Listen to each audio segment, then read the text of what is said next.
Salam sejahtera kepada semua rakyat Malaysia. Saya adalah Nelson Burung Ababia, seorang aktivis masyarakat. So hari ini saya datang ke Balai Polis Ibu Pejabat Daerah Seberang Perai Tengah, Bukit Bertajam. Dapat satu laporan polis berkaitan dengan Lim Kuan Eng lah. So ini adalah satu kenyataan yang saya nak masuk untuk buat laporan polis saya. Saya Nelson Pang Sosan yang merupakan seorang aktivis masyarakat yang mempunyai gelaran Superbird Burung Ababia, datang ke Ibu Pejabat Daerah Seberang Perai Tengah yang diketuai oleh ACP Tuan Safi hari ini membuat laporan polis terhadap Setiausaha Agong DAP Lim Kuan Eng kerana tidak mematuhi dan mengingkari peraturan kuarantin kendiri. Saya tidak faham dan mempersoalkan kenapa ahli parlimen bahagian itu boleh hadir persidangan Dewan Undangan Negeri Pulau Pinang pada 2 September minggu lepas, sedangkan beliau telah diarah menjalani kuarantin kendiri kerana menjadi kontak rapat kepada pesakit COVID-19. Okay.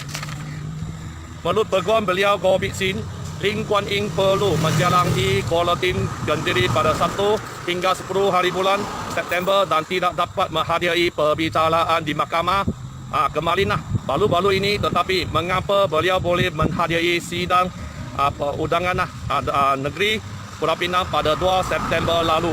Sebagai antara seorang aktivis masyarakat yang terkenal, saya Nelson Burung Ababia bertanggungjawab saya membuat laporan polis hari ini terhadap Setiausaha Agong DAP Lim Kuan Eng, dan saya mempercayai pemimpin DAP ini iaitu YB Lim Kuan Eng kemungkinan besar telah melanggar peraturan kuarantin kendiri.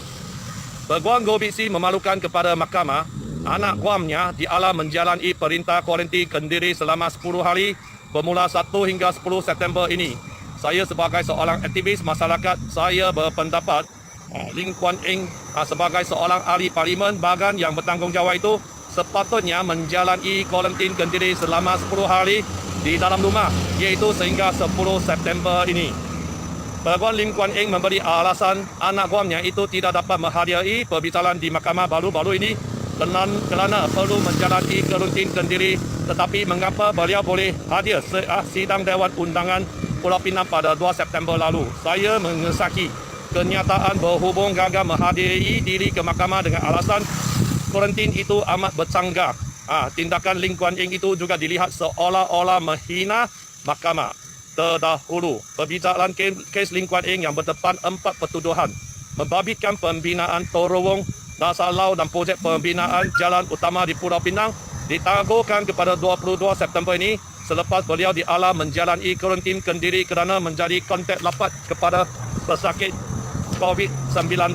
Saya Nelson Pang membuat satu laporan polis berkenaan isu ini untuk meminta pihak berkuasa polis di Lajah Malaysia Bukit Bertajam menyiasat perkara ini kerana ia seupah Lim Kuan Eng tidak menghormati mahkamah yang mulia.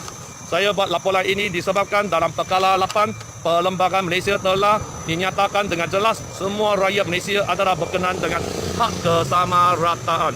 Oleh itu, hari ini saya datang ke Ibu Pejabat Daerah Seberang Perai Tengah hari ini buat laporan polis kerana saya mempercayai tidak ada orang boleh mengatasi ataupun melepasi undang-undang Malaysia.